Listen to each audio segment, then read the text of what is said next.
Everybody ready?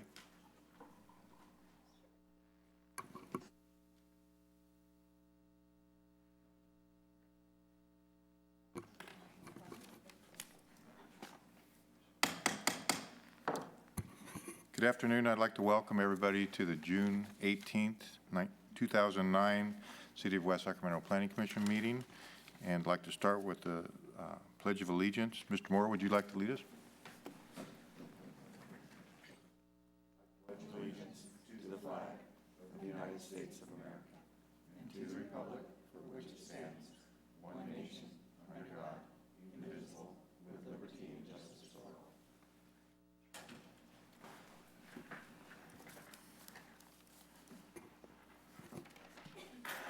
For those of you in the audience here, please make sure you turn off your cell phones if you have one with you, or anything that might interrupt this meeting.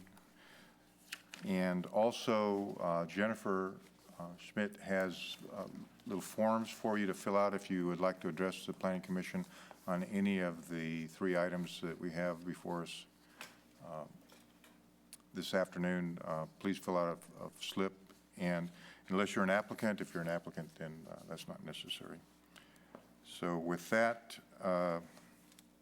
I'd like to give anybody the opportunity right now to address the Planning Commission on any item that you'd like to speak on that is not, that's in the subject matter of our purview, and also not on the agenda. So if anybody has anything they'd like to address us on, please feel free to do that right now. Okay, seeing nobody, we'll move on to the consideration and approval of minutes of the May 21st, 2009 Planning Commission meeting. I'll move approval of the minutes. Have a motion. Look for a second. I'll second. And a second. All in favor say aye. Aye. Any opposition? Seeing none. I need to abstain from that item since I didn't attend that Okay, meeting. thank you. Thanks. Approval of the agenda order. We do have 3 items tonight. Is there any concern about that order? Seeing none, we'll move along to item D, and that's correspondence and staff communication from Mr. Ricola. Thank you, Mr. Chairman, members of the Planning Commission. The City Council met in regular session last night, and the only item that related to land use was consideration of a energy efficiency and conservation block grant application that we're submitting to Department of Energy. The council authorized the application. They did add some additional incentives that they thought should be part of the application. So that was the only land use matter. In regard to correspondence tonight, you should have 4 items of correspondence in front of you. The first one was a memo from Kathy Allen regarding item number 1 on Bridgeway Lakes. You should also have a memo from David Tilley regarding item number 2 on the Bridge District, and a PowerPoint presentation from me on the Green Building Ordinance, which is your last item tonight. In addition, you received a packet of attorney-client privileged information regarding an item not on tonight's agenda. There will be no Planning Commission meeting on the 2nd of July, so our next regularly scheduled meeting is the 16th of July. And then the only other information I have is just to let you know that as part of the city reorganization, this will be Kathy's last meeting for planning. She'll be moving up and working in the Department of Housing and Community Investment. So and I'm sure all of you, wish her well in her new position upstairs. And in addition, we will be having working in the planning group a woman that you have probably seen before, Greta Bollers, who is a transportation planner, and she will be coming to the planning unit. So with that, that concludes my brief report, Mr. Chairman. All right, thank you, Steve, and good to see you back. Actually, your little accident was after our last meeting, but it's good to see you tonight, and we wish you well in your healing process. And Kathy, We wish, I'm sure I can speak for the commission, I wish you well in your new appointed position. Thank you. Okay, we'll just go right into the consent agenda. Item 1 is the Bridgeway Lakes 2 Plan Development Minor Modification, and that's zoning administrator action 09-10. Kathy Allen is Ron, Chairman, I need to abstain on this item, so. okay. And we'll wait for Commissioner Sandin to leave. While she is leaving, I would like to mention, I have had a conversation with Jennifer, with Kathy regarding clarification of this item, and we worked a little bit. That's what prompted this attachment here. And so I don't think we need to, from my perspective, we don't need to move it to the regular agenda. However, we did talk a little bit about some clarification. And if I may, Kathy, can I maybe try to explain this? I was a little unsure of how this related to property lines and fences, since some of the fences are not on property lines. And the illustration, patio cover number 2 or number 1 on the left of the attachment, that's where the actual applicant is. And that fence that's right there is not on the property line. There's an easement there for the neighbor adjacent to them. And so the patio cover can't go all the way to the property line because of the easement. And that's where this language was added, that a patio cover overhang may extend to the fence or wall on site separating 2 homes, that addition. And my concern was that as long as it doesn't give up those setbacks that are required from property lines, and Kathy has assured me it doesn't. So if a little bit of wordsmithing is necessary to make that point clear, I'd like to see that happen, but I wouldn't want to hold this back. I'd like to see this move forward with the notion that there'd be a clarification that this would not compromise the setbacks as they relate to property lines. Does that make sense, Kathy? Yes, it does. Okay. With that, I guess being the chairman, I can't make a motion. I'm just wondering if somebody would be willing to do that. Are you asking her to put additional language into this, or are you just asking that this be included? No, that the language be modified to stipulate the property line. That this property line setbacks have to be adhered to.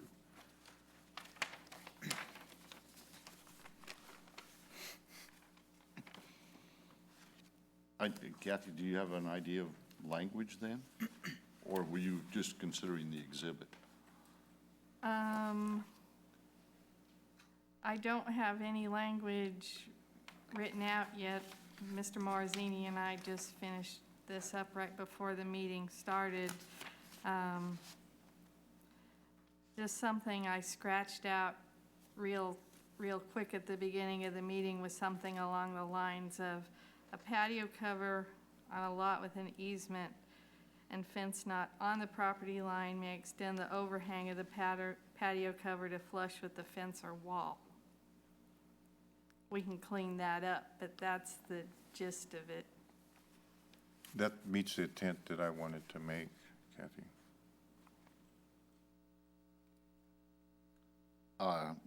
With that, I'd make a motion that we affirm the zoning administrator action with the additional language that Kathy gave us. Second that motion. We have a motion and a second. All in favor, say aye. Aye. Any opposition?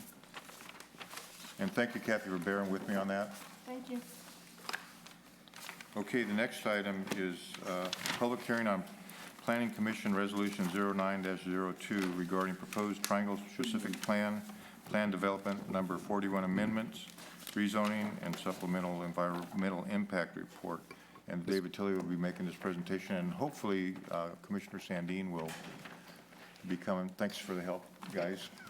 That Commissioner Sandin will be here.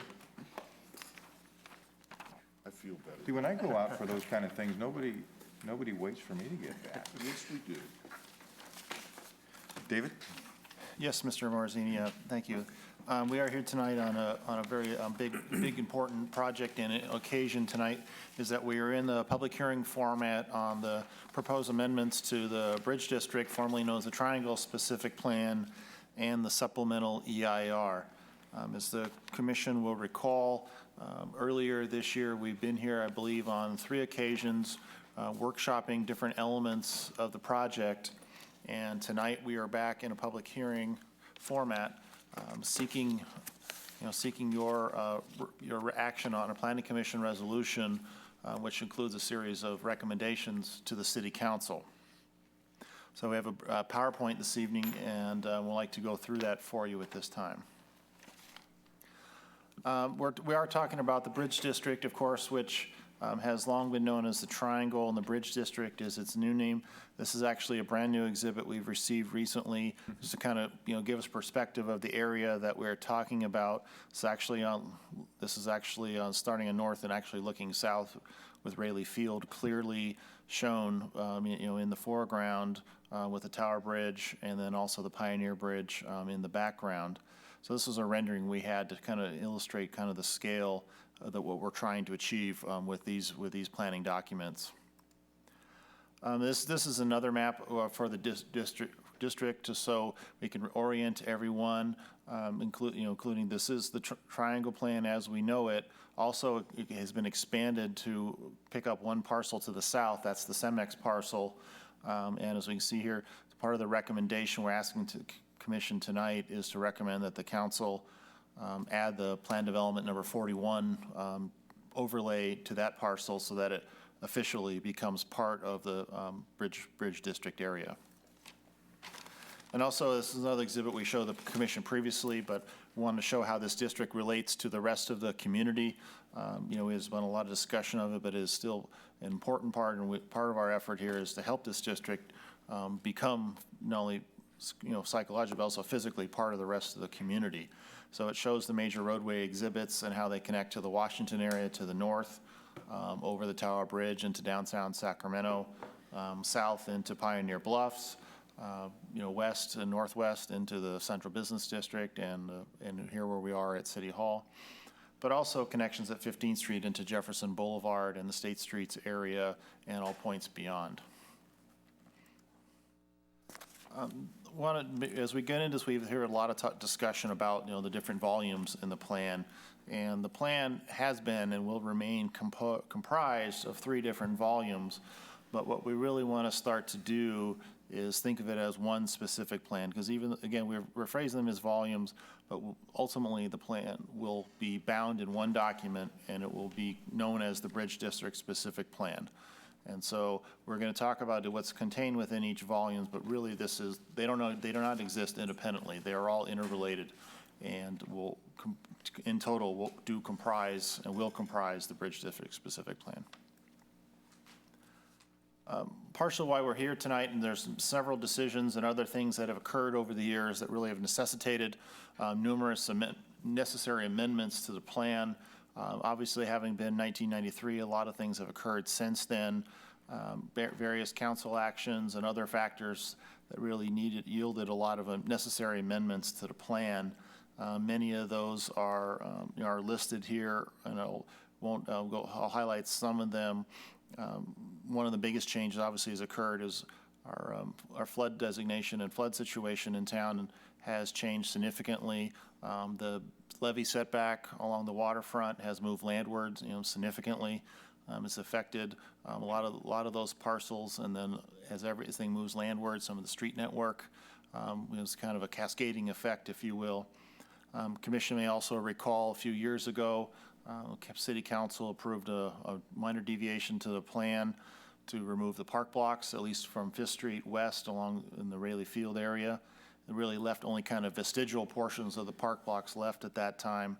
So part of the recommended amendments this evening actually is to do away with the park blocks neighborhood entirely, since it no longer will be as it was conceived in the original plan. And many of these, narrowing that affected the size of the blocks in the core neighborhood and some of the street network, has changed since then. There was the grid shift that moved everything up north about half a block, was also approved a few years ago. So really, there's been many kind of incremental changes that have occurred over the years that we're attempting to capture formally here, and then plus some new concepts that we want to be able to introduce into the plan area.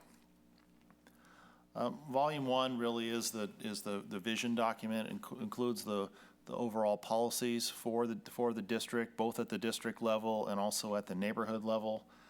It's really meant to convey, an urban identity in this area, but also reinforce the plan's longstanding goals for a compact, mixed-use area, area that provides a significant amount of commercial development, but also a significant amount of housing development. Really meant to be a largely self-contained district. And it also includes several procedures that are important on a macro level for right-of-way education, and also includes the revised entitlements table for how much build-out we anticipate to occur in the district based on the various changes that have been made over the years, how much available land is left, and also what we believe both now and into the future is a realistic amount of development that can be expected to occur. The second volume of the plan is also something we brought to the commission. This really is the design standards document for the district. It addresses the streetscape. It addresses the building interfaces with the streetscape, and that's part of the design standards we expect to have in the district. A follow-on activity that we will be occurring will actually be developing building architectural standards for the district. That is something that will be a follow-up task, but it's something that we want to have in place as soon as we can. So this document here will become part of the plan. It really follows the same pattern of the existing plan in terms of having policies that lead into design standards for the district. And these are many of the topics that the design standards address. And this is really an excerpt also from the design standards, the regulating plan. This really kind of is the epicenter, if you will, of how the design document was put together. It really starts at the street level, establishing priority streets and not only priority streets, but also addressing the functions of those streets. And almost every street in the district has a classification, and therefore development standards and building frontage standards that go along with it based on the street's location, but also the expected land use around those streets, and also how we intend the streets to function from a pedestrian level, bicycle level, and a vehicular level. This is another concept that has been introduced into the plan. This is an exhibit trying to show how building frontage to the curb, and in this example, how that would be defined. The overall distances will vary, but what we're trying to establish on almost all streets is a sidewalk, not just a sidewalk, but also making sure that space is allotted for outdoor seating and tables at a restaurant. Make sure there's adequate space for landscaping, street furniture, benches and things of that nature, but also attempting to make sure that there is maintained a clear zone for the district for pedestrian activity that's exclusive of those two other areas, so we can make sure that these streets and sidewalks are very vibrant places, that there is ample room for passing by, but also ample room for outdoor activities, really attempting to activate the streets in the district on a pedestrian level as much as possible. The Volume 3 document you have in front of you really gets into the nuts and bolts of implementation of the plan in terms of infrastructure, maximum build-out, and the differences between what we expect and what the maximum theoretical build-out is, and also in getting into the urban standards such as water consumption rates in a district of this nature, energy usage, and also gets into the costs and financing of these improvements.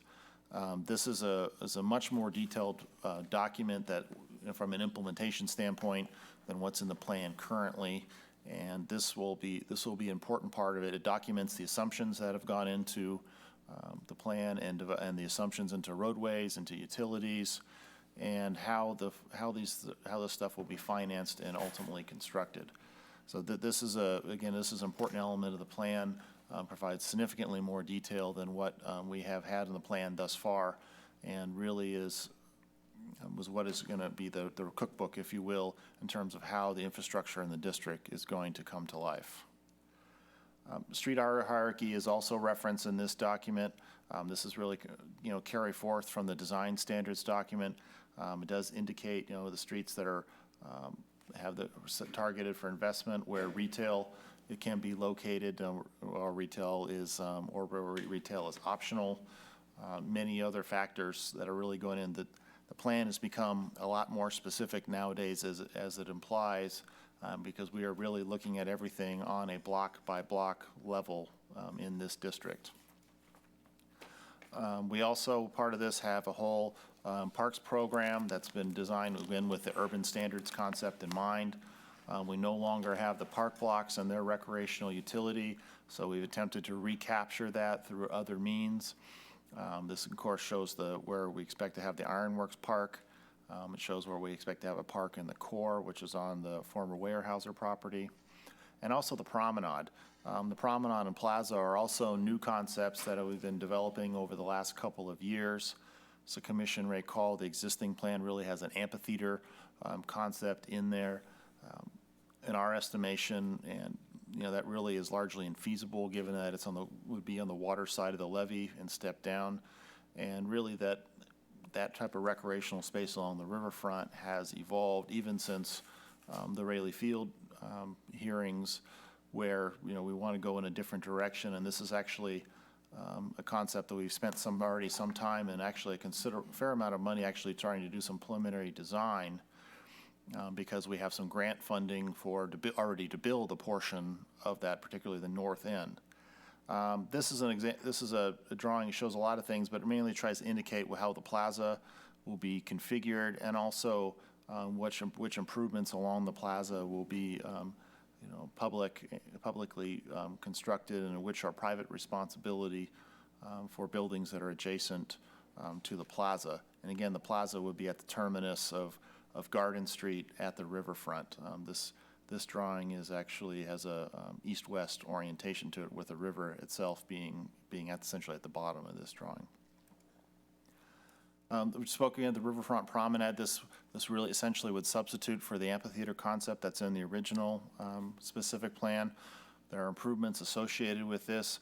We have grant funding to construct what's known as Phase 5A, which is really the northern extension just coming down from the Tower Bridge. I forget the exact how far distance that goes down. And in the meantime, beyond that, we actually want to have an interim pathway, which would likely be an asphalt path, but it would start to take the shape of the promenade and start to serve the purpose of getting people out on the riverfront and being able to enjoy it.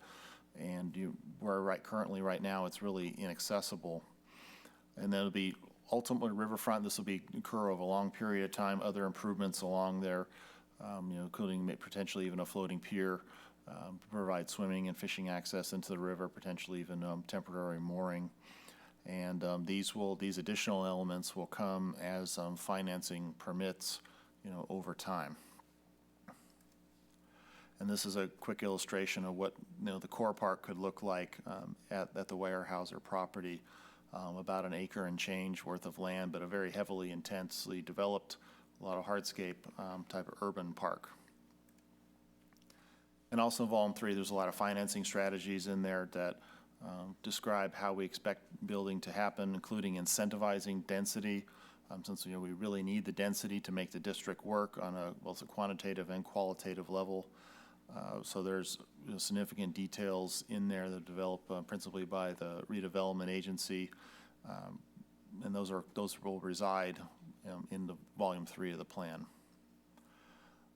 All of these amendments that we've been working on, and plus the construction of the infrastructure out there, that's associated with the Prop 1C program, led us to do what we call a supplemental EIR. Even though we do have an EIR for the triangle currently, that document is quite old by CEQA standards, and thus we did prepare a supplemental EIR. It was circulated earlier this spring, and we did workshop it in front of the Planning Commission. So as the Commission will recall, in the supplemental EIR. We first went through those resource areas that may not need new analysis from scratch. And so there were several topic, resource areas where we felt either with no changes or with minor adjustments, those areas that were addressed in the original EIR remain sufficient. And these were, several of those resource areas that were still more or less adequate from the original plan. Of course, however, there were several areas, as you might expect, after over 15 years, where really significant new analysis was needed, and those resource areas where that would occur were addressed here. Fortunately, we do have mitigation measures available for most of the significant impacts. However, there are some areas where impacts, even if mitigation were available, it was not sufficient to say that it's significant and unavoidable. So these are areas where ultimately, if the council is going to approve the amendments, they will need to do a statement of overriding consideration to address these particular impacts in these areas. Also tonight, we have provided to you and also released for public circulation today is what we call the final EIR. As with all EIRs, this is a necessary step. Includes corrections that we've needed to make to the text of the EIR. It also includes the city's responses to all of the comments that we received during the public circulation period. There's the mitigation monitoring plan. And as I mentioned, the council, in order to certify the EIR in its current format, must adopt a statement of overriding consideration and make certain findings as required by CEQA. So in conclusion, tonight we're asking the council to conduct the public hearing, and also if it is the commission's pleasure to make the recommendation and adopt the resolution as recommended by staff, we would like, if the commission has any additional direct recommendations they would like to make to the city council, those are things that we can include with the resolution. And ultimately, our recommended action tonight is to adopt the resolution that's before you with direction to include the recommended language that's in the memo that I provided to you regarding the Rayleigh Field parking. So with that, I would like to conclude my presentation. I'll be happy to answer any questions you may have. Thank you, David. Before I open up the public hearing, I would like to see if there's any comments from commissioners. Okay, seeing none, and we may have somebody from the public that would like to address us regarding this. We do. I'd hate to think that all this effort was made and the public wouldn't make any comments tonight. Greg Harrington?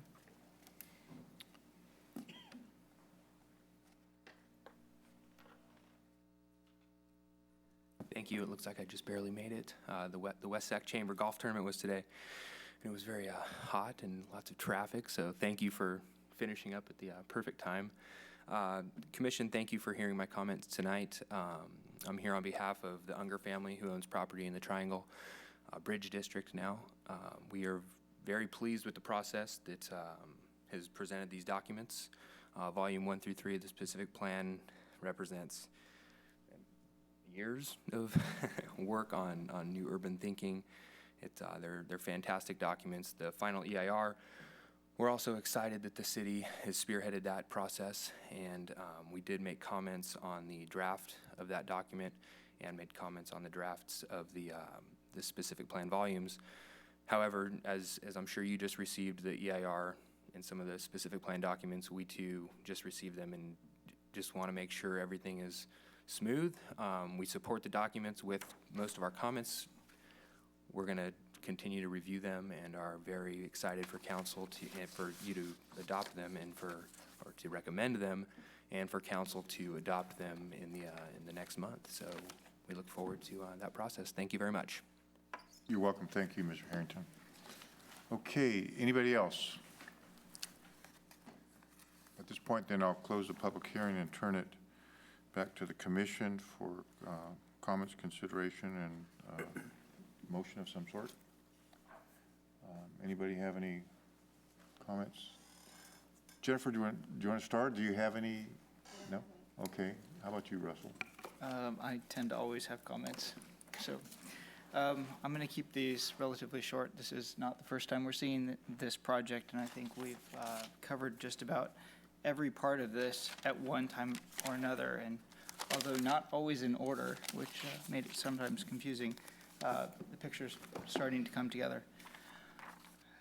I'm going to start with the final supplemental environmental impact report, attachment 7. I second the Unger family's comments on this, and also appreciate their comments on the document, as well as the comments made from other agencies and other parties. Specifically, I'm in favor of all the forethought that has gone into alternative transportation. And what's become apparent is there are going to be some transportation problems. I have concerns with the neighborhoods outside of the Triangle area and the impacts on those. And one specific measure, I'm not sure if it adequately mitigates the finding of significant impact. And specifically, I'm on page 445, which is mitigation measure 4.5-3A. The impact is regarding the relocation of existing railroad tracks within the plan area. Actually, that's not the transportation one, but we'll start there. And the mitigation measure is that the city shall continue to study and implement a relocation plan. I'm curious if we're going to continue to study it or if we're going to implement it. If it's to continue to study, I'm not sure how that can address the finding of significance. Well, we see this as being an ongoing effort. Some of the rail in the district already has been either relocated or even removed. So this one was obviously, largely came from the original plan, and in our estimation, it remains valid because not only are we studying it, but we also have been already implementing some of the rail relocation efforts, including some just earlier this year, as a matter of fact. So in our mind, this mitigation measure was previously found to be adequate with the original Triangle Specific Plan EIR, and it's our recommendation that it remains as such. I guess my concern is there's a finding that there was an impact. If we continue to study it, would that lessen the impact? In other words, should we change the change the language to continue to pursue and implement relocation plan? That at this point in time, that is a recommendation that we can carry forth to the council. Ultimately, when they certify the document, if they need to make such findings, that option is still available to them. Okay. That was just one, and it's just probably semantics, but can't really fix a problem by just continuing to study it unless you have an action in mind. If I can, maybe I can interrupt for just a bit. David and I had a conversation day before yesterday regarding this, and I had some concerns I'll be talking about too. And one of the ways we may approach this is if we were to move this forward, to send it along with some recommendations to the council that they, for example, the rail relocation, if this commission doesn't really feel like we fully addressed that we would suggest that the council be aware that we have some reservations. If we were to move this forward,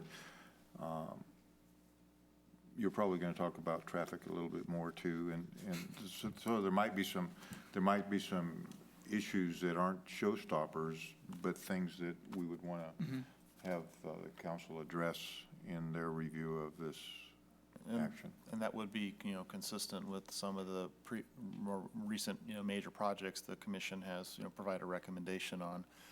They've provided an attachment A to your resolution to the council, and we've carried that forth, in that manner. Okay, that would be one of my recommendations, was to replace the word study with pursue. Regarding transportation, there are a couple of concerns. We're going to back up traffic, that's expected.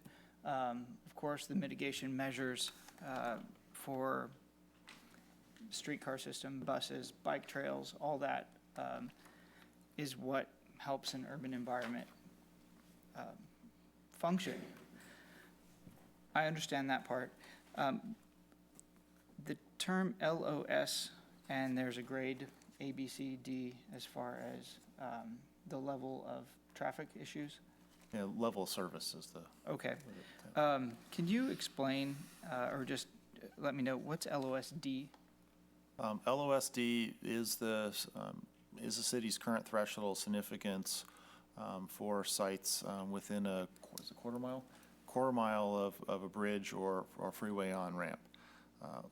Yeah, level of service D, it is on a scale, and as it applies, A is, very good, and F is bad. And so there is a certain, it refers to a certain amount of vehicle delay in seconds, in any given intersection. I don't recall exactly how many seconds, level of service D is. It's somewhere, it's definitely not a free-flowing condition, but it's not a gridlock condition either. We probably have already intersections in town operating at that level, especially since that is our adopted threshold in the general plan for many intersections in town. In an urban environment, I would say that a level of service D would be very good. You're probably unlikely to find it in many urban districts at that level. Okay. I heard two things there. One was LOSD as the level of significance, and one was LOSD as very good in an urban setting. And specifically, we're improving one measure from an LOSF to an LOSD by adding a turn lane, and that makes it less than significant. I'm talking about the 15th Street, 5th Street, River Road intersection. Does LOSD make it less than significant? Yes, It does. if an intersection is at LOSD or better, as long as, again, within a quarter mile of a freeway interchange or a bridge, then that impact is considered not significant. It'll only be if an impact took the level of service to worse than D. That would be considered significant at that point. Okay. A lot of comments, however, came in regarding 5th Street, some on 3rd Street. And I hadn't quite thought about the impact to the Washington Blocks area and that area, but I'm starting to see that, well, especially with the new CalSTRS building and all the other projects going in there, the two areas combined are probably going to cause a little bit more traffic than I think what I had originally thought of. So accepting your decision on that, I'm just concerned, however, that there's still going to be some traffic issues on the north side. Although never mind, I'm sorry. Separate thought. I have concerns over the 5th Street, 3rd Street on the north side, however, separate from that as well, that measure. So one last comment, jumping over to another document completely. I'm not going to go to it directly. Design standards. I've made several comments on this before, so I won't go through them all again. You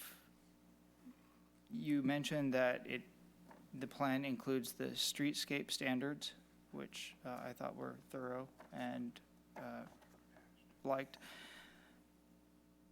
but that the architectural standards are going to be coming up in the future.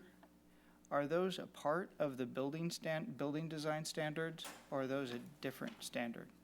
Well, we will, once we develop those architectural standards, it's likely that we will add them to the plan officially. But the design standards that we have now in front of you, the Volume 2 document, principally addresses the streetscape and the building frontage standards in terms of whether the building's required to have a, storefront type focus, or whether it can have what they call it a forecourt or a porch. So it's trying to address that relationship between, the front of the building and the public way, the streetscape. A follow-up phase will be actually more architectural standards, dealing from the building, essentially from the second floor, all the way up to the top, and get into massing, building materials, those types of things. But that will be a follow-up task. Is it stated that those will be required? We did put a policy in there that the city will be, and it's also a mitigation measure that the city will be developing architectural standards. Okay, I missed that. Thank you. That's it for me. Thank you, Ms. Levy. Maybe we'll go to this side. Anybody on this side want to make comments? I have a couple, if Okay. I could.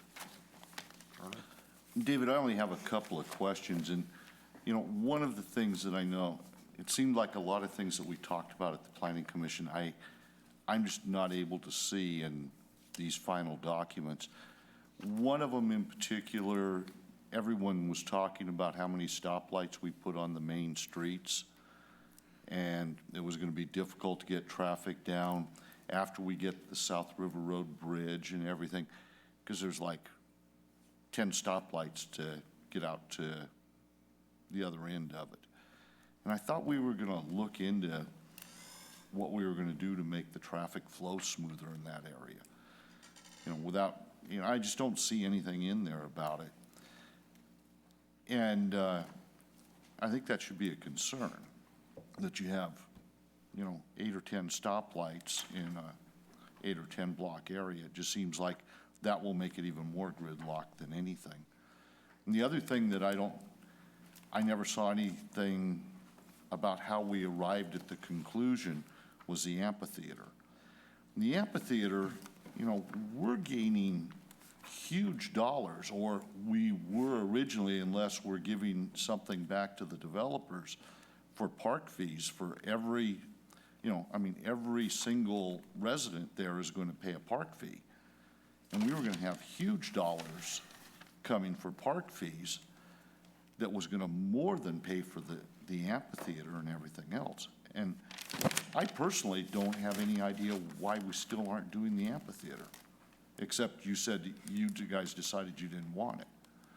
Well, it is a little further back than that. Even within the local baseball agreement that the city executed with the River Cats when the stadium was first approved, even within that document, the city committed to exploring an alternative to having the amphitheater as it was conceived at that time.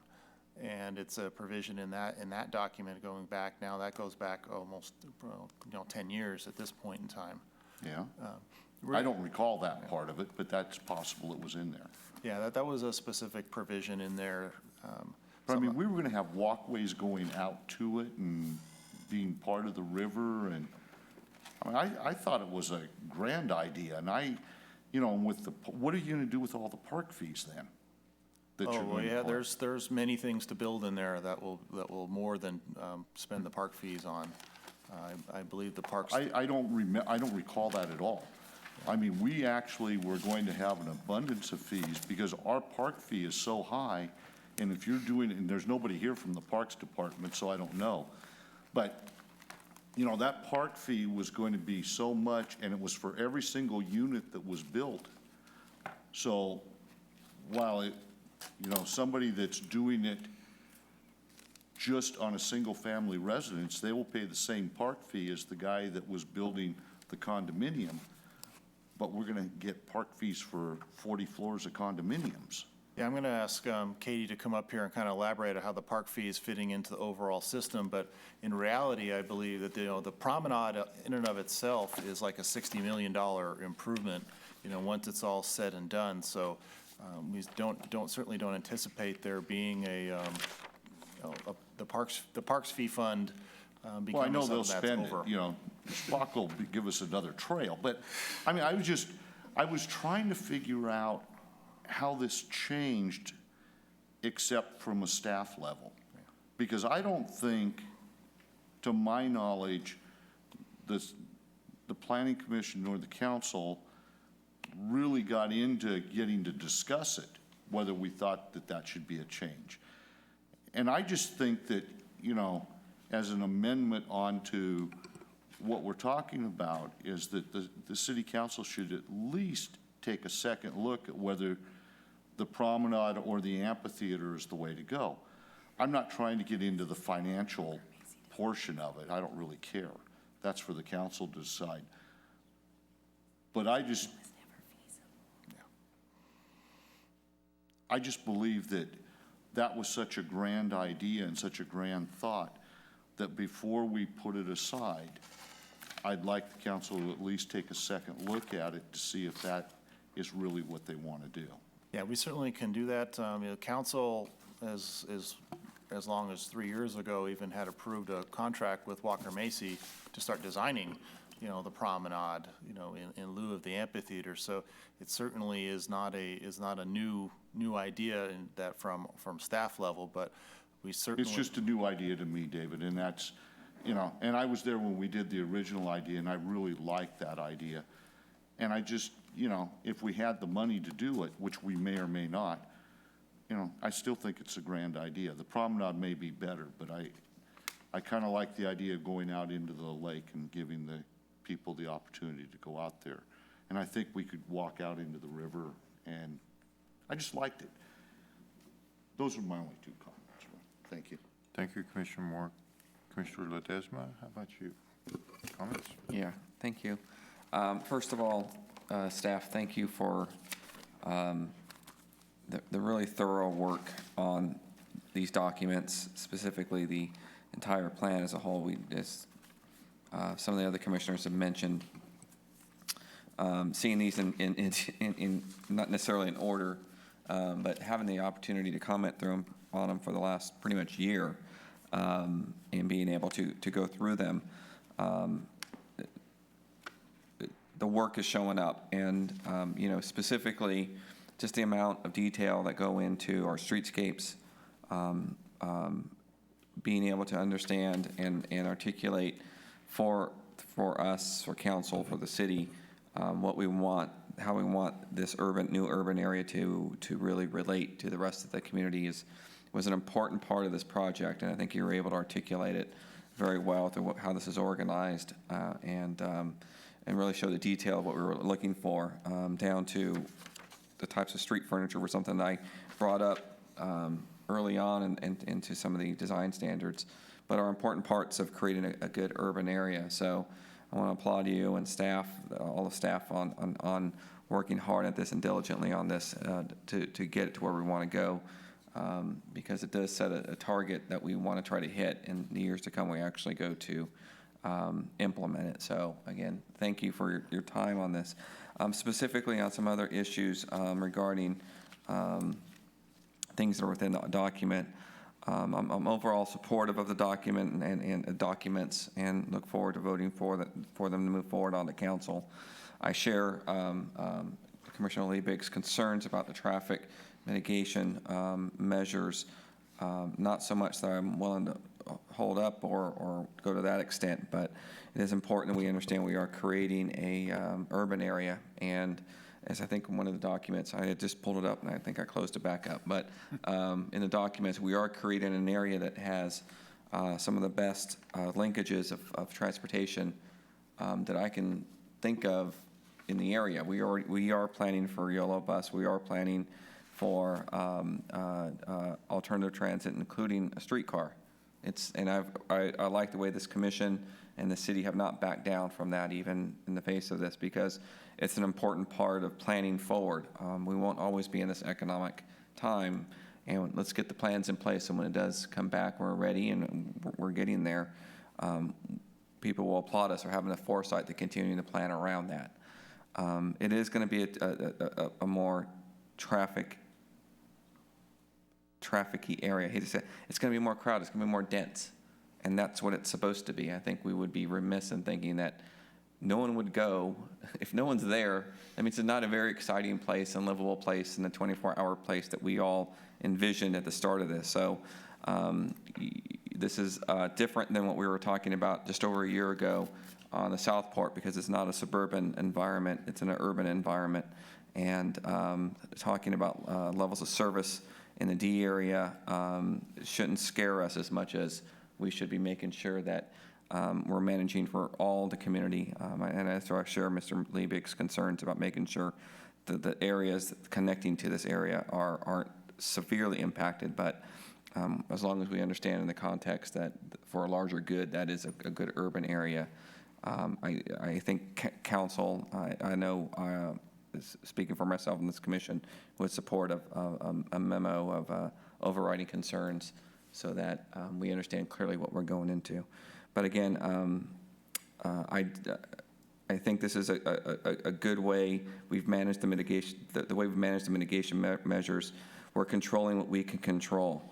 It's a thought that I kept reading through this, particularly because we're dealing with US Highway 50, which we don't control, and we don't control other parts of the byways and freeways that move through our city. The rest of the region controls that, but we can't accommodate it. And I think the state has weighed in on some of its concerns around it. So, and again, we had the foresight to put in alternative transit and linkages so that they move people back and forth across the river. So again, I just really applaud you for taking the time, doing the work, and it shows up. So thank you. Those are my comments. Thank you, Commissioner Ledesma. Commissioner Sandin? I too would like to thank the staff for the work, and this has been a long time coming, and I appreciate the responsiveness to a number of our concerns that we've brought up over the course of these sessions discussing this whole package. I would like to provide some counterpoint to my colleague to the right. Not having been involved with the original concept of the amphitheater myself, not having been here for that period of time, I actually embrace and support the current plan and the access of the waterfront as it's being described here, because I think it can provide more constant access and perhaps more use. And I also understand that some of the impacts of our flood control may impact this as well. So I'm supportive of moving this forward to City Council. Thank you, Commissioner Sandin. I guess I'm last here, and the commissioners have addressed all of my issues with the exception of one, and this mostly a housekeeping item. In the executive summary and in some of the documents, there's some gaps where there's a question mark as to the amount of money and that sort of thing. And I would just want to note that it's very important that this project move along, and I fully support it.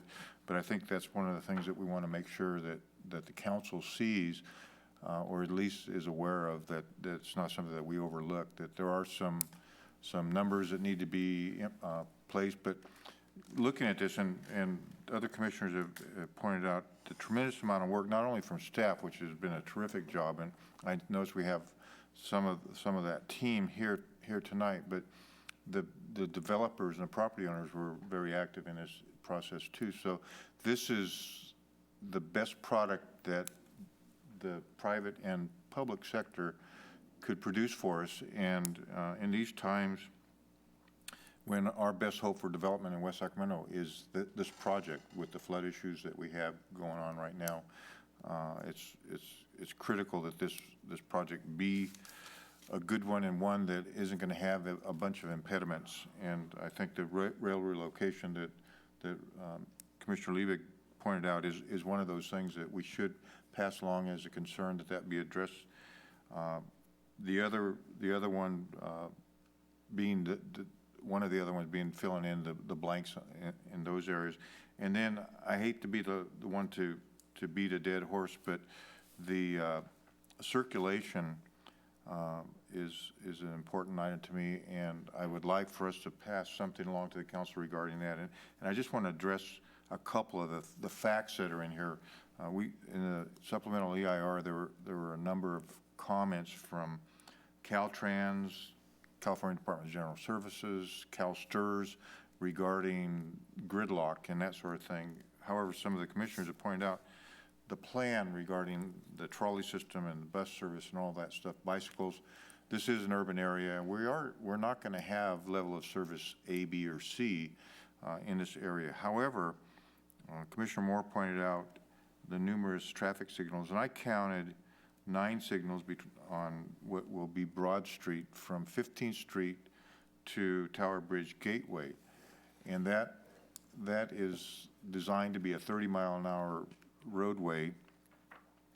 And Tower Bridge Gateway, in the absence of a Broadway bridge, is our only hope to getting people from back and forth into West Sacramento. In the PowerPoint that you presented, David, you said you had there was a new slide there, and that was the first one, showed all the high rises and everything. Well, if you look in the background, that's the north, there's the northeast and the southeast villages in Southport are going to be super dependent on the bridge that will link them, Southport, with the northern part of the community.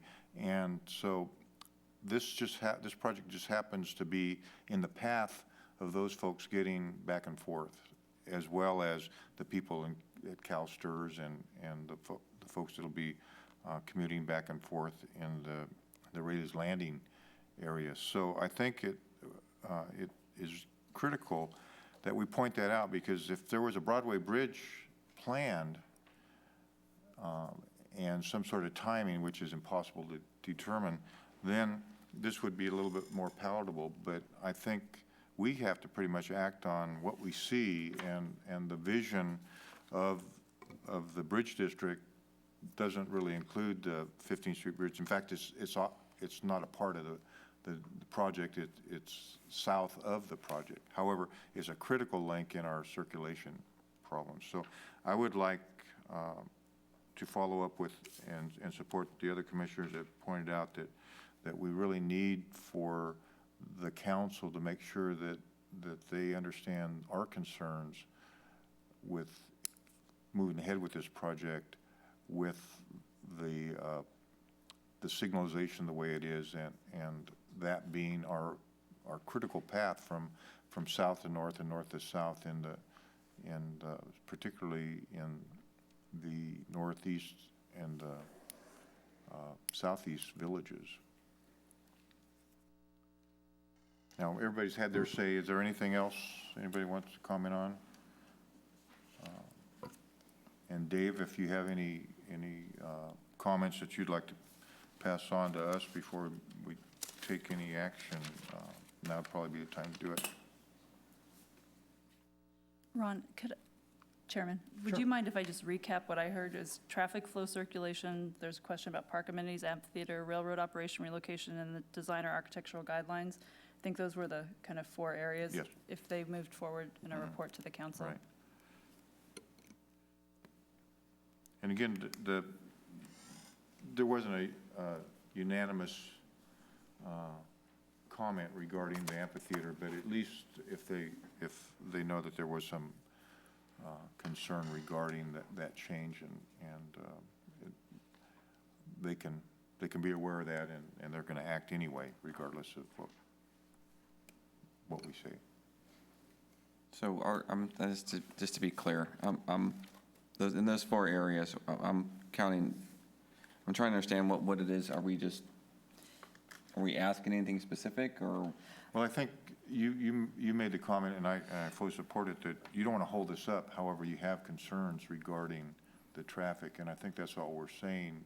Where I'm wanting us to say is that if we were to get a motion to approve the staff's recommendation, we would send them along with our comments that there are some areas that we think that should be further addressed when the council sees this. Then, yeah, I just want to be able to say something a little, I would feel better. So in the sake of, as they consider it in future hearings on their end, that staff could report back, because it seems to be signalization, seems to be a specific issue on Broad Street as one example of what we brought up, right? I think you and Commissioner Liebig, that's one example. Well, I mean, I think that what I'm after is just that if staff could, asking, in passage of this, could we ask staff in their future to report to, as part of the study to City Council, is that they reviewed the signalization and felt that this is the best plan or not, so that the council has the opportunity to do it. I'd hate to say, go back and figure that out for us and then come back a month later with that. That's a good point. And So I just wanted to have something tangible rather than kind of broad statements that we're concerned about traffic. My statement was, I am concerned about growing traffic in those areas, but I feel comfortable with the mitigation, getting us to level D. There's nothing, I frankly don't have an issue with the signalization, but I understand your need. Maybe that needs to be flushed out a little more in a presentation to council so that it's a little more understandable. But I get that. I just would like to have a little more concrete than I saying. think I support what you're saying, if I understand you correctly, that staff would address our comments to the council when this is presented to them. For example, the rail relocation, it seems to me like Mike Lucan in his presentation not too long ago regarding one of the projects at the port indicated there's a plan for the relocation of the rail. It's not indicated in the supplemental EIR, but I left that meeting with him feeling comfortable that there is a plan being developed. And if so, that would address that concern probably to council's satisfaction. The issue regarding the signalization and the Broad Street traffic flow, if staff looking at it again feels very comfortable, then I would say that that's what they would recommend, that it move forward intact. I just don't want 10 years from now them to think that this planning commission overlooked something that was staring them in the face. And I personally would feel a whole lot better raising that issue and letting it be addressed specifically in the council's action based on further comments from staff. Well, in the past, we've had staff to direct them to, address an issue, or we've seen it come back in planning staff reports where there was, commission had wanted us to look into, in this case, the signalization, about whether it was appropriate amount of signals or not. And just being able to answer that question for council on our behalf. And I think in that specific case, I think that might get to where you're going. As far as, I think we also brought up the rail relocation. I don't see specifically what we have to address any further than this. I think you're right. It has been articulated to us what the plan is, and I think that I don't know what else to say to council. It's just not a concern. I don't want to make a big deal out of it. It's just, there's nothing specific that needs to be done there. Maybe we should hear from other commissioners then regarding it. Russell? Oh, was that a specific question regarding the rail and my comment? Right, how we proceed with this? Oh, Whether on we- the rail, it was just a simple suggestion. Right now, it says continue to study, where I think the intent is that the city will pursue a plan for the rail. There is an impact, therefore, there needs to be an action. And that was my only point, is I think the word should be changed. And that was a recommendation. And I guess I'd like to make a point of clarification too, if you can help me out a little bit, David. We have approved projects in the past with comments forwarded to the council, correct? Yes, most recently was on the Fulcrum project in last December, I believe we acted on, where the commission did include an attachment to the resolution that it acted on that carried forth specific either comments or concerns to the council, and that was how the commission formally conveyed that to the council, and then we as staff discussed those concerns in the staff report to the council. And that's what I would suggest we do tonight. That's what, And I think that's the whole idea, is we're just saying, yes, we agree overall in the general theory of this. However, there's a couple of words or a couple of thoughts that we still want to pass on to you. And one is that, we want to look at the signal lights. We'd like to change a word on there. Doesn't mean it's anything big. It just means that, yes, we've done this work, and at the end of it, we still have a couple of things we'd like you to take a good, hard look at. so with that, we've are we ready? I actually would like to move the recommended action with the addition of this memorandum, David, that you prepared for us. Are we going to send any recommendations to the council? I think that's actually, to me, it's a separate, it's not, the motion is to move the recommended action and then ask that staff share some input from our discussion tonight. that's my motion. How would we do that? Is that the proper way to do it? We can accept it as just as direction to staff, if that's the pleasure of the commission. Okay, so we're going to do this in two parts? Okay. Well, I'd like to move the We have, recommended okay, action we with have that, memorandum. we have that motion. I'm looking for a second. I'll second. Okay, we have a motion and a second. All in favor, say aye. Aye. Aye. All opposed? Seeing none, the motion carries unanimously. Congratulations to everybody that worked on this project. Now, before we go on to item 3, would be the time. Well, I just think we had, 2 or 3 things as a thing that you should be able to just take forward to the council, David, and, Yes, and whether it's a technicality on a word, I mean, that's fine. I think looking at the traffic signals is another, or the circulation.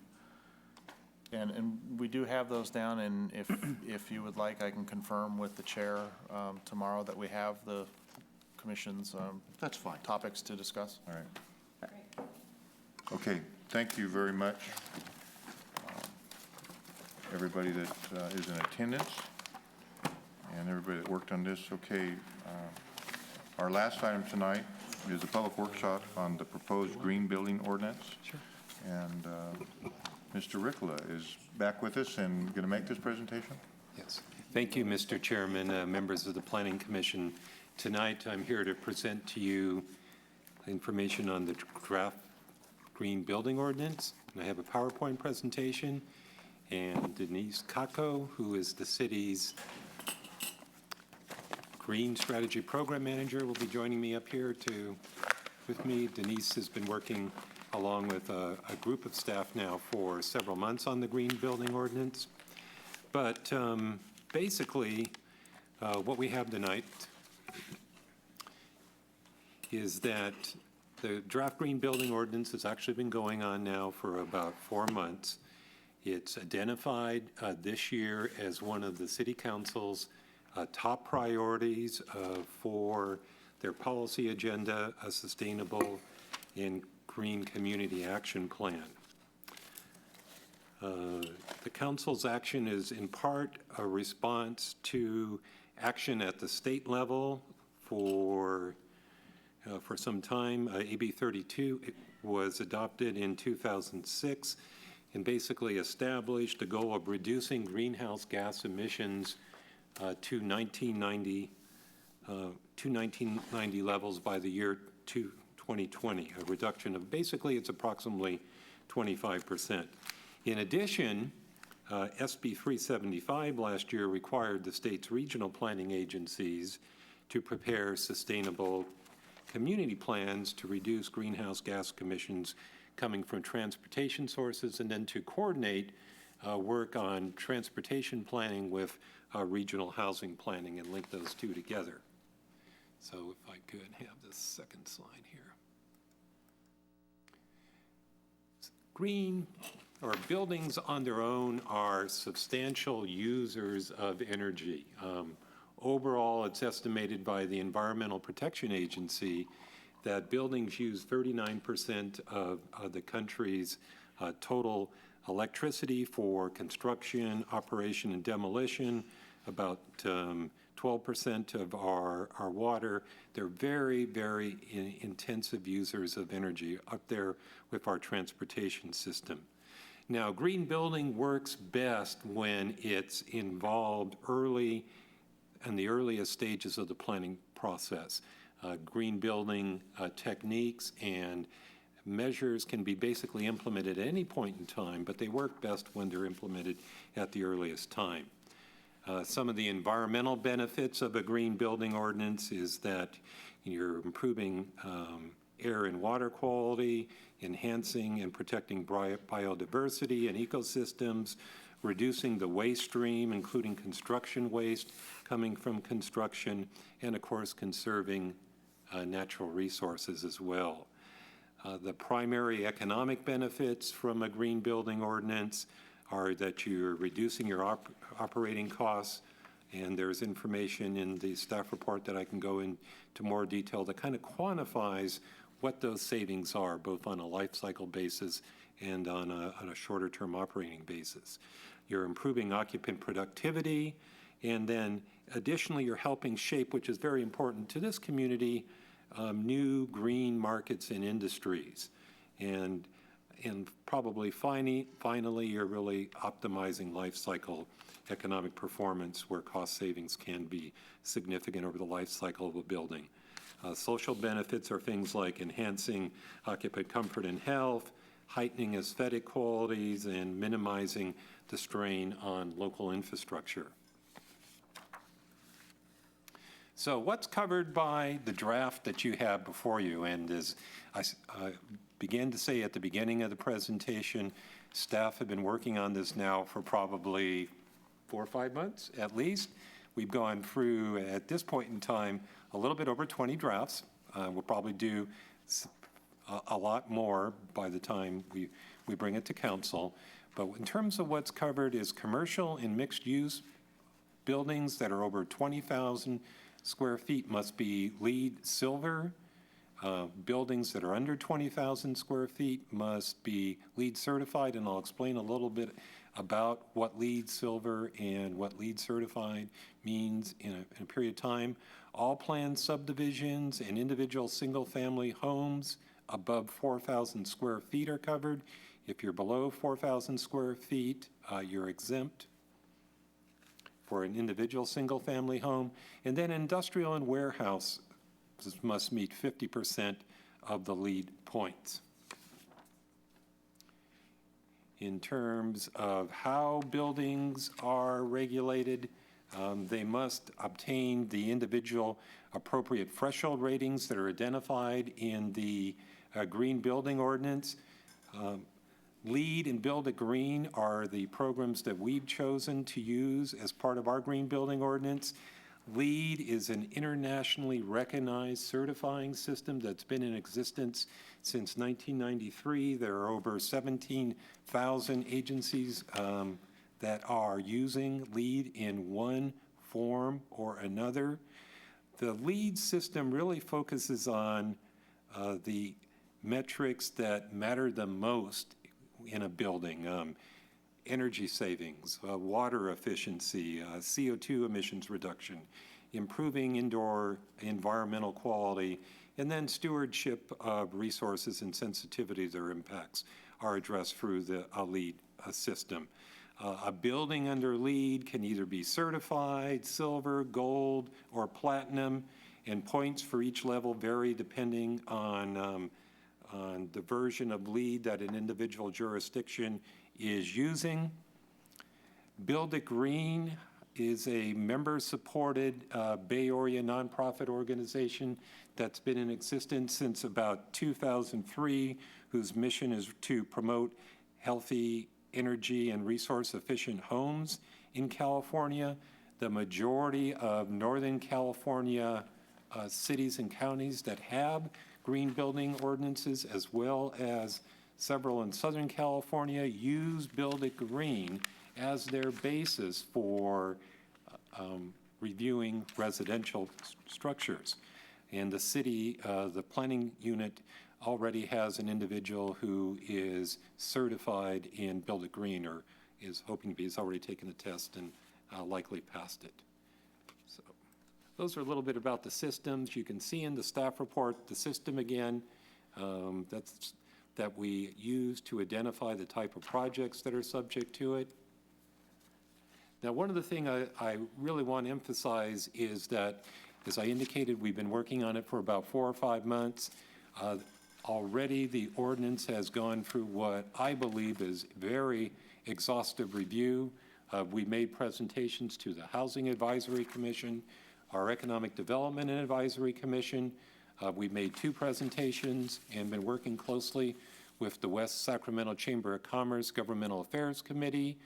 We've met with representatives from Build It Green, and then as well as the Sacramento Builders Exchange.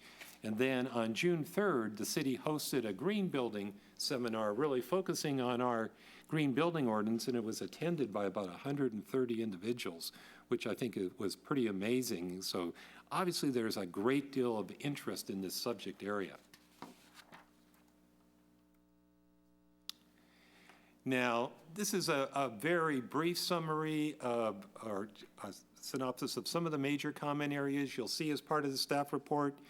We've given you the comments that we got at June 3rd at the Green Building Seminar. Also, Denise and her staff, every comment that we've gotten, and we have probably, I would guess, close to 100 comments perhaps by now. We've identified, we've indicated where it's come from, and we've addressed it all as part of a spreadsheet. So we take the comments extremely seriously and are looking at really developing an ordinance that is reflective of community needs and desires.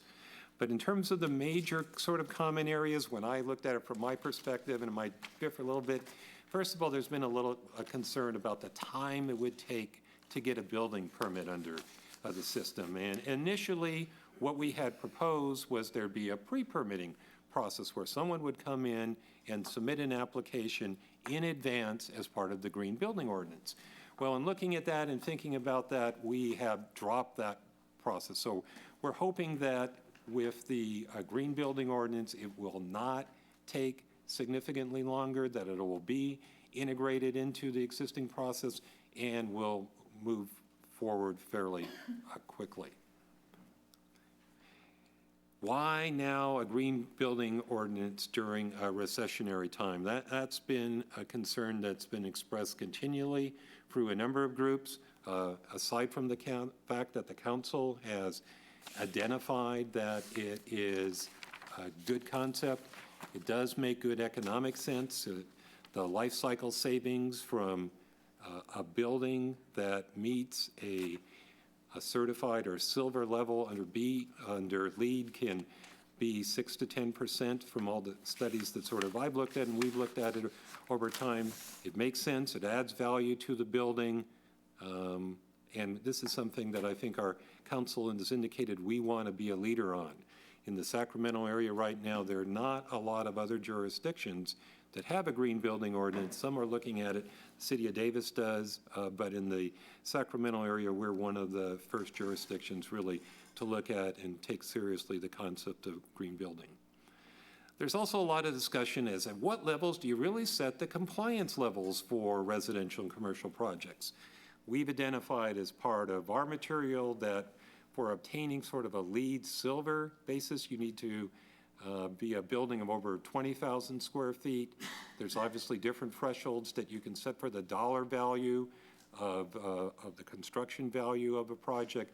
But there's been a lot of discussion as to where you set the individual compliance levels for residential and commercial projects. And what we base our research on, in part, is sort of the collective experience of other jurisdictions, primarily in Northern California, yes, maybe in the Bay Area, to some extent in the Central Valley as well, and the experience they've had. Some jurisdictions like the city of Pleasanton and Rohnert Park that are somewhat comparable, in size and some characteristics to West Sacramento have adopted ordinances for now 3 years, and they've obtained a lot of experience with it. And then the last issue, and the issue that I want to focus on a little bit, is that whether or not there has been a lot of discussion, particularly at the Housing Advisory Commission and the Economic Development Advisory Commission, as to whether or not the city should use the state green building ordinance rather than LEED or Build It Green. And I'd like to go into that in a little bit more detail. The state of California, through the California State Building Standards Commission, adopted a green building ordinance in 2008. The California State Building Standards Commission is the group that's basically responsible for approving and publishing and implementing building codes in the state of California. The code becomes available, it's voluntary now. There's not a date that's been really firmly established for when it'll be mandatory. The state green building ordinance, as opposed to how my description of Build It Green covers 5 basic categories, basically pretty much similar categories as LEED: planning and design, energy efficiency, water efficiency and conservation, material conservation, and one other category that I forget at the moment. The green thresholds basically include a 50% increase in landscape water conservation and a 15% reduction in energy use compared to current California state building standards. If all the standards were in place, it's probably, and we're being operated at the local level, it's probably comparable to a silver rating under the LEED system. Now, in sort of trying to make that comparison between the state green building standards code and LEED, the city was fortunate enough to have as one of its consultants in the building division, the vice chair of the State Building Standards Commission. He indicated that both LEED and Build It Green have a lot more flexibility than the state code in allowing local governments sort of to pick and choose the individual standards that they want to see adopted as part of their ordinance. The state code, on the other hand, is very prescriptive. It identifies the specific areas that need to be addressed and does not have as much latitude. There was also a concern expressed that LEED and Build It Green are basically nonprofit agencies, and the state is going through in adopting their ordinance. It's a government agency, of course, and has gone through a more detailed process. However, sort of in response to that, LEED in particular and Build It Green have a long-standing existence in working with local governments, not only in California, but in the case of LEED, nationally. So the next steps in the process are basically at the request of the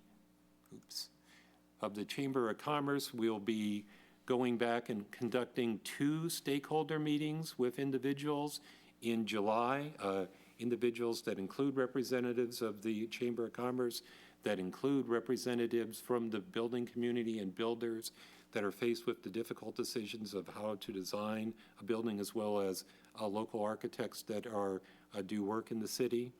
Then we would hope to bring it back to the Planning Commission in August for a public hearing, and then have it proceed to the City Council in September and October.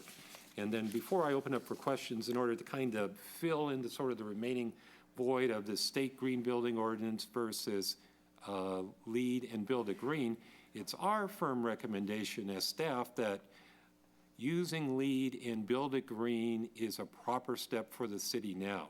Should the state green building ordinance eventually become mandatory, which could be in 2011 or 2012, we can always go back and adjust our ordinance to deal with it. But there's a lot of experience with LEED and Build It Green. They allow a flexibility, and that's why we believe that it's the best approach for the city to take in a green building ordinance. So with that, I'd be happy to answer questions.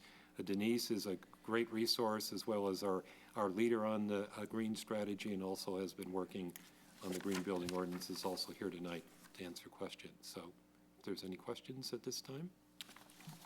Thank you, Steve, for your presentation. And this doesn't call for a public hearing, but and nobody's asked to speak on this, but I think before we're done, I will ask if there's anybody out in the public that would like to comment on this. But before I do that, are there any questions or comments? Mr. Galvin, go ahead. I have a couple of questions, Steve. Is this, this is all for all new development? There will be no requirements for existing buildings to come into compliance? However, if there are additions to existing buildings in town, for example, there's a building wants to add a new refrigeration unit that involves additional square feet or something of that nature, will apply as well to them. And is there a plan or anything out there to add, to provide incentives for existing buildings? Yes, I mean incentives for buildings that will, applying under the proposed green building ordinance, is that the question? Maybe existing buildings that we have now that you know, might want to go green. Currently, under the green building ordinance, there are no incentives for existing buildings. Last night at the city council meeting, when the council approved the energy stimulus package application that we'll be sending off to the federal government next week, they asked that we include something in there for existing buildings. And so staff will be putting that together. The package that was prepared to go out included multifamily, existing building multifamily, to improve their energy efficiency. And the council asked that we also add that, something for the green building ordinance in there, so that when we do adopt this at any point, that there would be funding available for that. And also that we include mobile home parks and other existing buildings in that package. The mayor mentioned that he had just returned from a U.S. Council of Mayors, where they are preparing documents asking the president to extend that stimulus packages through future years rather than to stop it just this year. Great, thank you. And I guess the last question I had was, in I think it's section 6.45.090, which is the exemption process. Is there a mitigation if they are granted exemption? Is there any type of mitigation that they might have to? No, there isn't a mitigation in there. It does allow the hearing officer, through that exemption process, to require them to meet what they can meet. So the mitigation, if we would call it a mitigation, would be that if a business or a developer came in and said, I can't meet that certified level or the silver level based on the economics of this project, then they do have the right to say to them, but you could do these certain things, and require them to do certain things. Okay, and I was actually just curious, I saw in there regarding the added, what is it, $2 a square foot per house is, I guess, the estimate. Is there a time frame in which that's recouped? Is that stat out there? Well, and the information that you're referring to was in the staff report. That's based on a pretty exhaustive study that the city of Santa Rosa had before they adopted their ordinance. But in terms of an actual period of time that was identified as to when they would recoup it, that really wasn't identified as part of that report. The sort of energy, what they did is looked at by going to increasingly restrictive levels, how much additional cost there would be as opposed to what the energy savings would be. So by going to a higher build it green standard, in this particular case, since it was residential, then, they reached a certain point, and in going up to sort of the maximum level in the Santa Rosa example, they found that, operating costs could be reduced, life cycle costs by, as much as 12 to 14% annually, which is, is pretty significant over the approximate 40 to 50-year life of the single-family home. Thank you. Other comments? Sure. Okay. Knowing full well that I don't understand this as well as everyone else does, Denise has trained me to put my newspapers in one can and my green waste in the other, but this, I have trouble following a little bit of this, and that, how do you get a point? It says that you're trying to get to 65 points. Is there going to be a list for us on how you get a point? There is a list, and for example, with LEED, it's broken down into 5 categories. So every time, for example, you make an improvement in, for example, on water conservation by adding a low flush toilet or faucets that meet a new stricter standard, you get points for that. You also get points for waste and energy efficiency and how far you go above the existing Title 24 standard in California. So you get a certain point level through each of the categories, the 5 categories identified earlier. I mean, is it difficult to get to 65? It's really not that difficult to get to 65 for a building. We're finding, looking at some of our buildings in the city that have already been constructed, that many of them would already be at sort of a certified level. I mean, this building, for example, is probably a building that was built several years ago, would probably qualify as certified under the LEED standard. It would probably be silver. Are we going to have something like that that tells us how you do this when this final draft comes? If that would be helpful, we would be absolutely glad to do that, because it is somewhat difficult to understand when you look at it for the first time and understand the distinctions between the different rating systems that are out there. Yeah, and I saw the thing in there that was talking about the toilets and the sinks and stuff, or the faucets, and I was going, I just don't know quite how you get to 65 and make a building work, particularly when we're asking them, you know, in many cases, this may just be standard procedure they put in, but if you're asking them to go up another $2 a square foot for residential and then $4 for commercial, and we're not sure how they recoup that. I was kind of going the same direction Joe was, and I just didn't quite understand it all, and I don't even know how you get a point to begin with. And then my only other question is if there is a state standard that there is no, you know, deadline that it's going to into place, wouldn't we be better off to try to put that standard within ours? Or is there something really strange about it? Well, as I indicated earlier, and Denise can add to this, is that the state green building ordinance is very prescriptive. It doesn't allow for a lot of flexibility. For example, we have some situations in West Sacramento that we would probably handle some of our industrial buildings in refrigerated space different than how it would be handled under the state green building ordinance. And that flexibility, I think, is to the advantage of us to be able to set the standards that we think are important in our individual community, as opposed to being. And if they have something real restrictive, then we would look at it if it ever comes into play? Is that what you're trying to say? Mm-hmm. Right, so the green building ordinance through the state says you will do this and you will do that. The LEED and Build It Green say you can do any of these things you choose. As So- long as you get up to enough As long as you get points. up to the points. And they do have checklists. Both LEED and Build It Green have checklists that a developer or an architect would be able to use. And that checklist will be part of our package, our building permit package, when someone comes in to pull their building permit. And they'll be able to look at that. And of course, they can also look at that online. Currently, we do have it up on our city webpage too. So you can go through there and pick things that you would like to do to meet that certified or silver level using LEED or to meet Build It Green. During this process, as we've been having discussions with different agencies and organizations and community groups, I had a discussion with one of the builders in town who was building residential units and asked them if their projects would meet the Build It Green requirements as we put forth in this ordinance. And I was told that no, they wouldn't do that, that their insulation would have to be increased in order for them to meet the Build It Green requirements. But they did tell me and point me to 2 or 3 other cities who already have ordinances where there are building products where they are meeting those requirements. And in the differences between the product that they built in West Sacramento and that they built elsewhere is the insulation factors. I personally, I think this is exciting. I don't like to be too far out on the leading edge sometimes, and it sounds like we may be a little bit that way.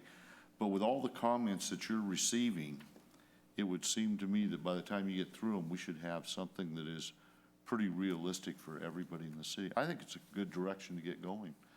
I'm just not sure I understand how it works. Thank you.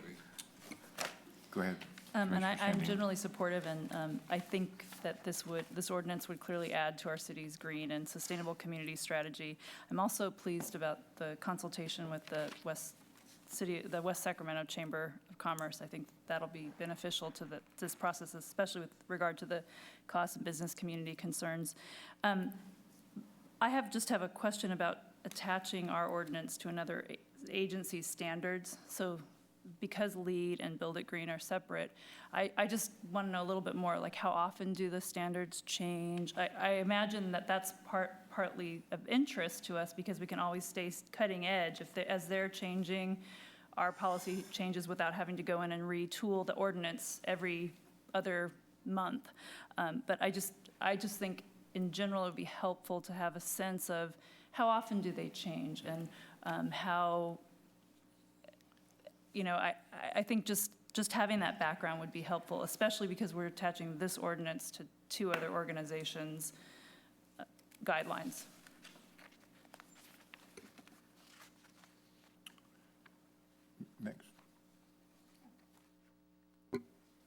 I think it's a really good idea. I work on a daily basis with companies that are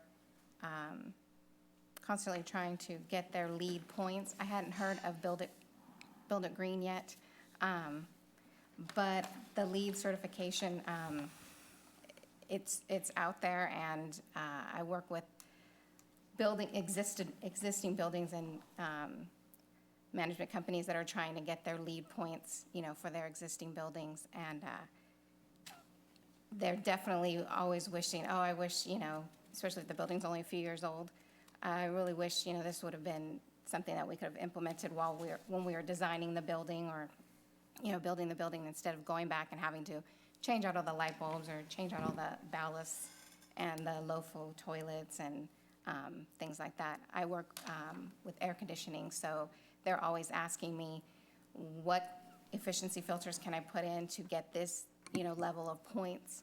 So there is a list, and points are, evaluated towards your upgrades and things like that. I think it's a great idea for the city to implement this. I think that the design or the guidelines as far as building sizes and the difference between commercial and residential properties is a good standard. When I first started reading this, I was worried about those that are, building their home, just their own personal home, and not being able to comply with this type of ordinance. But if it's less than 4,000 square feet, then I think that's, that's pretty fair. So I think it's a great idea, and I can't wait to get online and read more about the Build It Green, to brush up on that, but I support it. Thank you. Mr. Debig? I just had one comment, and again, I think this is a great direction that the city is going in. Joe brought up an interesting point regarding the determination of feasibility. That one kind of popped in my head as I was reading this, and when he said it, I had to take a double take. My concern was any added burden that would actually put on the city for determining feasibility. I know it does say that the burden of proof is on the applicant to demonstrate infeasibility. Right now, I would say that's pretty easy to do. Projects aren't moving forward, so therefore, could you just put out a plan right now and just claim that the green building is infeasible because of the economy? And getting to the point here, does that put extra burden on the city then taking in those requests and managing that decision process? I think Charlene can answer that.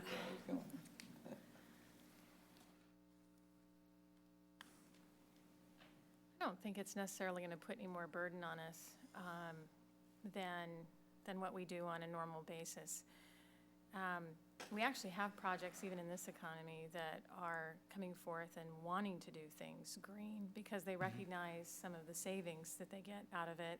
And it's also good advertising for them. It helps improve their resale value. There are some incentives that we already kind of have in place that kind of helps lessen that burden, and that is with the impact fees. If a project comes in and shows that, for example, they've installed some low-flow fixtures and therefore their water usage is less, their sewer waste is less, we have the ability as of this last fall to make an adjustment to their impact fees based on that ratio of reduction in the impact to our systems. So with that kind of helps with the cost burden and therefore making projects a little more feasible. Good answer. Thank you. Well, do you have more questions? I'm sorry. Nope, that was it. Go ahead. Thank you. Well, that was part of my question. Thanks for asking it or getting there, Russ. I mean, it's hard to argue with not supporting a green ordinance and wanting to be a leader in sustainability and a green building ordinance. But it's still an ordinance, and that's where my concerns laid, and kind of how we're allocating it. Will it, which you just answered, will it require any more resources. Well, all the right questions are being asked, I see in your workshops and with groups, with other groups, and it's kind of where the rubber meets the road, and I'm cautious, at least in approaching this, only in the sense that I think we understand the benefits of LEED and being certified through LEED and where it can lead. And as a policy statement, I think the council has stated that they want to be a green city, and I think we just need to sort of work around how we implement this, or at least articulating it in a sense so that people understand that the ordinance is a means to an end, which is, to reduce carbon footprints, to reduce or be more efficient in energy use, and so on and so forth. And the concerns that really come around this are around how long will it take to get a permit? What the kind of sort of staff time will this burden us with that will add on to time? Those are the kind of tough questions that we just need to guard against. And I appreciate you going out and meeting with these with the different interest groups and with the chamber and with the different commissions, because it is an important question. And I'd rather having a green building ordinance is one thing. I just want to make sure it's a good ordinance that's workable and implementable, that we can get to and start, even if it's phased in certain areas. I think I had concerns as well. You answered them on how this relates to the state ordinance, which is at this point sounds like voluntary. But anyway, those are just my general concerns about the ordinance. I'm supportive of it. I just want to make sure that we address it. Just as we had on the last agenda item, we had a very thorough implementation plan around this. This is the actual implementation plan of a green strategy. And I think we just need to be mindful of that. So, thank you. Thank you, Commissioner. Is there anybody out in the audience that would like to make a comment regarding this? Please come forward and identify yourself for the record, please. And we'll ask after you're done if you'll fill out a slip for Jennifer so she'll know. Okay. Thank you. This is a good idea, and I think it will make this city beautiful. But, sorry, it's okay. But because since we didn't attend last time, so we don't have, we would like to have a copy of the draft of the LEED standard and green building ordinance. Thank you. Will we be able to accommodate her? Absolutely. Okay, great. Thank you very much.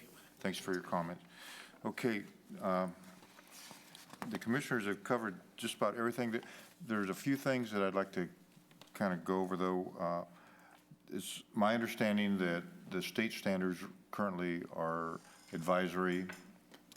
They're voluntary, yes. Right, okay, so when they become permanent, typically, like I'm familiar with federal OSHA and Cal OSHA and regarding occupational safety and health, and California OSHA is more stringent than the federal standards, and that's why we adopted those. And so Cal OSHA had to at least meet the state standards. And I'm a little concerned that because you're talking about the prescriptive nature of what the state is going to be someday mandating, that we may end up with a real cumbersome set of standards where some of them we won't have a choice in. We'd have to meet state standards and then interpreting which standard is more stringent.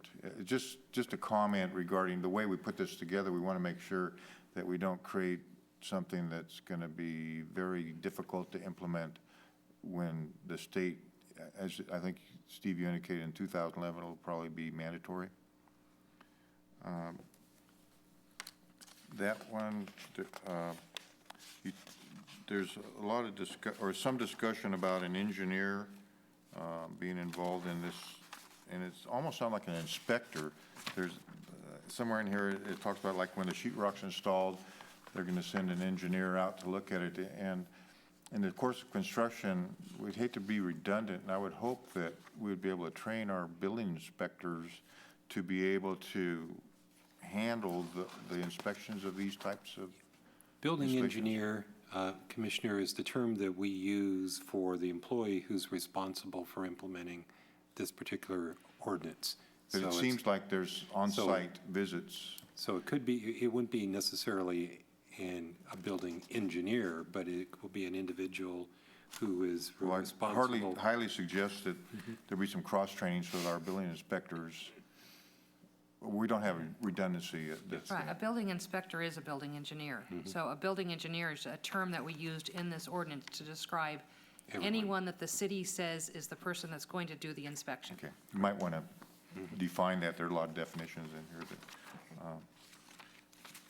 there's also some discussion about the 4,000 square foot threshold. And many of our lots, residential lots in West Sacramento, you can have secondary housing. And I'm wondering if the 4,000 square foot threshold is the sum total of all of the square footage? No, our understanding is that it would be the individual structure. So each individual structure would be evaluated on its own. So it would not be a cumulative. And the reason 4,000, of course, is picked is that's the point in time in the city where sprinklers become necessary. Once you get over 4,000 square feet with a single-family home, then it needs to be completely sprinklered. I So see, okay. that's the basis for why we decided on the 4,000-foot threshold. And as you probably know, it's amazing how many homes we get that are just under 4,000 square feet. Another comment has to do with this incentivizing people. Now, this can be mandatory for certain applications. However, as has been explained in this presentation, there's some real desirable qualities about volunteering to do this, and we might want to consider some sort of a fast track for these kind of projects. For example, if somebody's building just a single-family home and they want to meet these standards, that maybe their application could be fast-tracked somehow, or some sort of reward for people voluntarily meeting or exceeding our standards. And then there's my last comment, on page 5 of the draft, the second to the bottom paragraph, it says, "For all additions, this ordinance will need to be met only if the addition itself is greater than 4,000 square feet," which, okay, that makes sense. Then it goes on to contradict that statement by saying, "If the square footage of the previous building and the new addition is over 4,000 square feet, this ordinance does not need to be met." So if you get bigger than the 4,000, then you don't have to meet the threshold. And I thought the purpose was the bigger you go, that's when you implement the. Yeah, we found that redundancy, but thank you for pointing it out. So we've eliminated in the Yes. draft, actually, that we looked at this afternoon. Okay. We'll be eliminating that second sentence. It'll just be those that are over 4,000 square feet. So the second sentence was to try to clarify that if you're adding 4,000 square feet, you have to comply with the ordinance. Right. Okay. So we decided we should just say that. And that's for residential or non-resident? Right, so if you already have a 1,500 square foot home and you add another 4,000 square feet to it, you have to comply. Okay, that sums up my comments. Anybody else think of something else?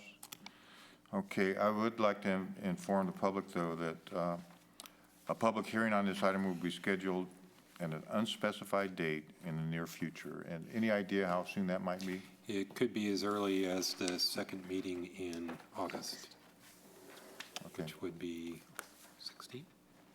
Second Thursday. Thank you, Third Denise, for Thursday in your August. presentation, and Steve for your moral support. It goes the other way All around. right. Yeah. That concludes our agenda. Any other items people want to talk about that we can't? Informal discussion. I have one quick question. Hey, you folks sent this to me in the mail, or? It's the groundbreaking of the Parkside Center? Tomorrow.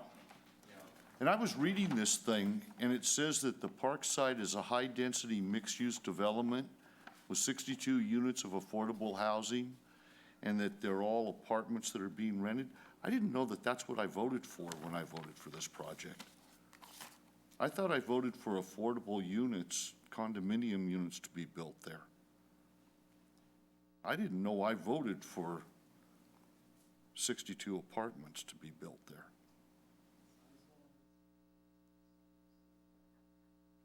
I'm just, and they may not mean anything, it could just be something they wrote, but I just don't recall voting. I remember we had some affordable units above the front and everything, but I didn't know everything was affordable and everything was apartments. And that's what this is saying, and you can just let me know what's going on, or how it changed. Thank you. Anything else? Motion to adjourn. Okay, we don't vote on that, so meeting is adjourned.